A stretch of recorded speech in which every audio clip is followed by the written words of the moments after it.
Hello crafty friends, I'm Lien and I'm so happy to be joining you again today on the Crafty Meraki YouTube channel.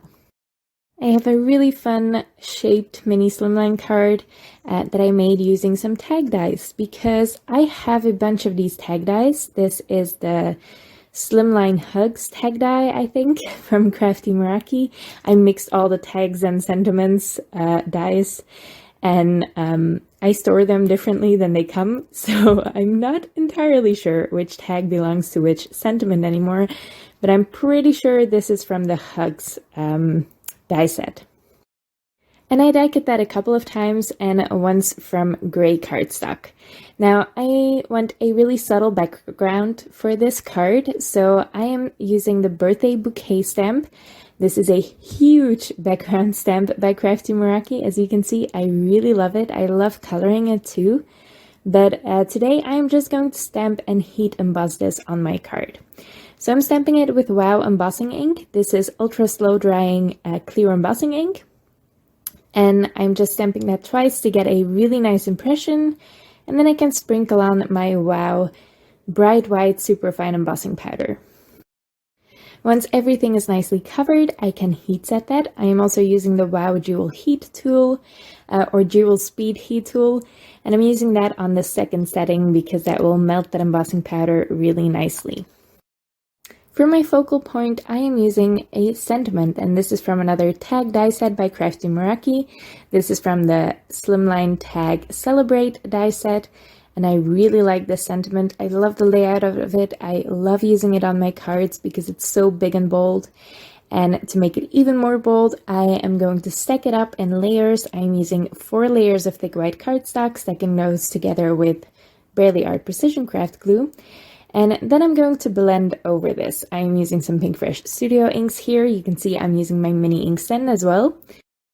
This just makes it so my fingers don't get dirty because when you use large brushes with mini ink cubes, you often get ink on your fingers, or at least I do. This is helping me a lot. So I'm just going to rainbow blend this sentiment to get a ton of color on my card, even though the background is just gray and white. And I am also going to use some holographic cardstock, which also has rainbow, but is also gray somehow, you know? So I figured that would be a fun addition to this card as well. Now back to the sentiment. You can see I am going back and forth with my blending colors. So I blended the blue, then I blended the purple again, and then I am moving on to the green. So I'm just going back and forth between the colors until I get a smooth result. Now for my fun little holographic addition, I am using these super dainty Flora dies by Crafty Meraki. I hadn't used these yet. I can't believe I've never used these dies because they are so precious. These are the Maya Meraki Flora dies, and well, the Flora dies all come in 3 different sizes. So they're the same flower in this set, but they all come, or in this set, there are 3 of the same flowers, but they're 3 different sizes. And I used the smallest and the largest one. And I stacked 2 layers of thick white cardstock together, and on top of that, a holographic die cut. And with all my pieces in place, it is time to make my card base. I am using that same tag die. I die cut it twice from very thick white cardstock, the one that I usually use for my card bases. And for my back panel, I am adding a score line. So I am reinforcing that score line with my bone folder. You can see me use my paper trimmer, but I just use it as a scoreboard, so you can use your scoreboard or whatever you have. Then I add glue to all of the parts above the score line, and that is how I attach this to the front panel of my card base. So I just create a flap to hold these 2 pieces together, but you can open them and this can be a tag that you just write something in, or I don't really use tags, so I want to use this as a card. Then to make this pretty and to make it into a card, I am using that background I just made and I'm just gluing it on top of that. And I'm also gluing that stacked sentiment on top of the card as well. And as soon as you see that rainbow on top of that gray-white background, isn't that just beautiful? I don't use gray cardstock a lot, but it's always just, there's something about gray and white that just makes your cardstock glow. I really like gray ink on white paper as well. I will use that for the envelope, so I have the reverse design, if you will.